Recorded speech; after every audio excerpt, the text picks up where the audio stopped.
By the end of this video, you're going to find out why something in your kitchen was once considered an insult to God.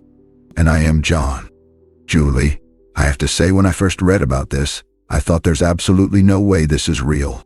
An insult to God? Oh, it's real, John. And it gets way weirder than you think. I am Julie, and this is the Everyday Origins Show. Alright, so the earliest versions of what we'd call a fork were basically just sharpened sticks or metal prongs. Think caveman-era meat skewers. Okay, so like primitive BBQ tools?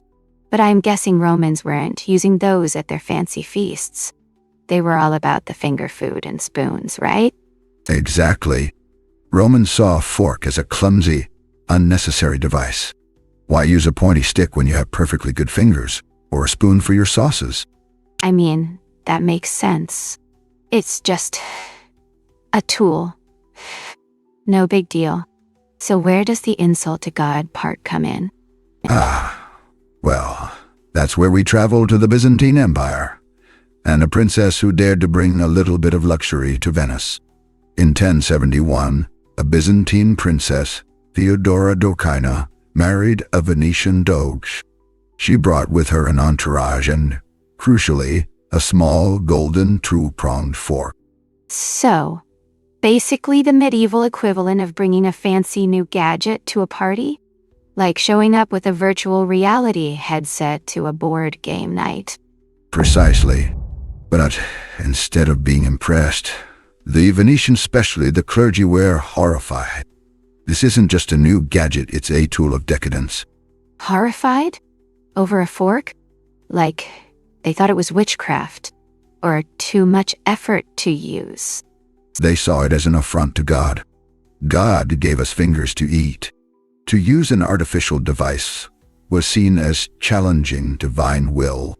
Some even called it the devil's tool. For centuries, the fork was seen as highly effeminate, a symbol of excessive luxury. It was literally sinful because it bypassed the direct connection to food that God intended. So people thought using a fork was like cheating on God? With a piece of metal? That just seems like an unnecessarily complex thought process for a utensil. Well, our minds often create narratives around novelties to integrate or reject them. In this case, the prevailing social and religious framework supplied a very strong no-dough tea. Okay, but wait. If it was so scandalous, how did we get from tool of the devil to, well, every single utensil drawer on Earth? So, John, remember when you said the fork was once considered an insult to God? What's the real lesson here for our modern brains? It's a perfect example of behavioral inertia. Our social systems naturally resist novelty, even when it's objectively superior. We create narratives to maintain the status quo. Mind. I'm blown. Dano. So every time you use a fork, you're overcoming millennia of social and psychological inertia. If you want to find out why we shake hands and how it stopped ancient people from getting stabbed, hit subscribe. That's a wrap for today's episode. Don't forget to like and subscribe. See you next time. That's a wrap for today's episode.